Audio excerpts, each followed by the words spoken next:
कुछ देखा है मैंने,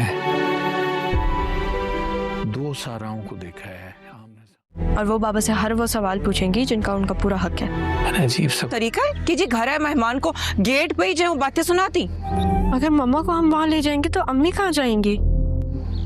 हाँ हाँ, मुनव्वर आता है ना तो मैं उसे आपके पास भेज देती हूँ। क्या मतलब अम्मी कहीं नहीं जाएंगी? अम्मी वहीं रहेंगी?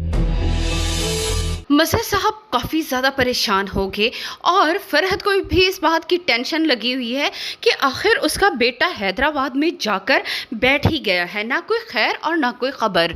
दूसरी तरफ मज़हर साहब की तबीयत काफ़ी बिगड़ जाएगी। सलमा उन्हें संभालने की कोशिश कर रही होगी मगर वो किसी तौर चैन में नहीं होंगे, बहुत ज़्यादा बेचैन होंगे।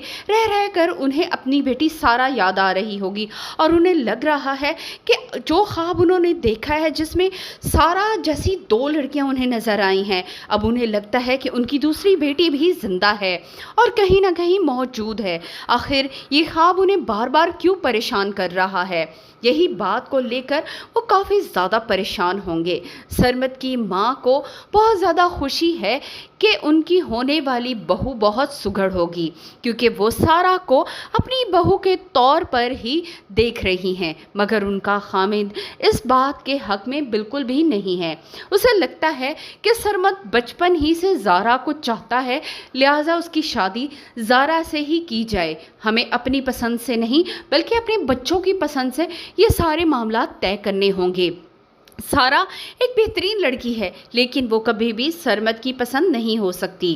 दूसरी तरफ मुनव्वर के घर वाले जिस तरह से रक्षी और उसके घर वालों से सलूक करेंगे उसके बाद तो मुनव्वर की भी शामत आने वाली है। रक्षी उसे खूब इंसल्ट करने वाली है तो फरहत भी मुनव्वर को अच्छी खासी बातें सुनाने वाली है।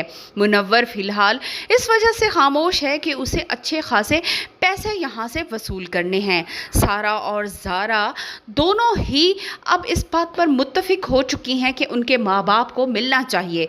उनके माँ बाप जो इतने सालों से एक दूसरे से जुदा हैं, अब उन्हें एक साथ ज़िंदगी गुजारनी चाहिए।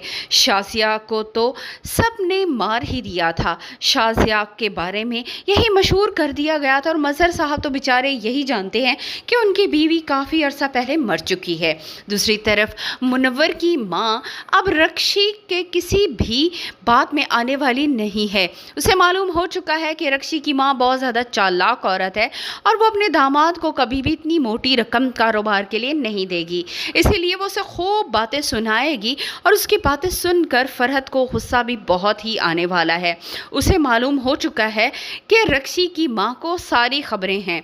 नाज़रीन, आपको क्या लगता है, क्या रक्षी इस कदर इंसल्ट करवाने के बावजूद भी इसी घर में टिकी रहेगी या फिर अपने मामू के घर वापस आ जाएगी? अपनी राय से ज़रूर आगाह करें। वीडियो पसंद आए तो वीडियो को लाइक करके चैनल को सब्सक्राइब करना ना भूलें।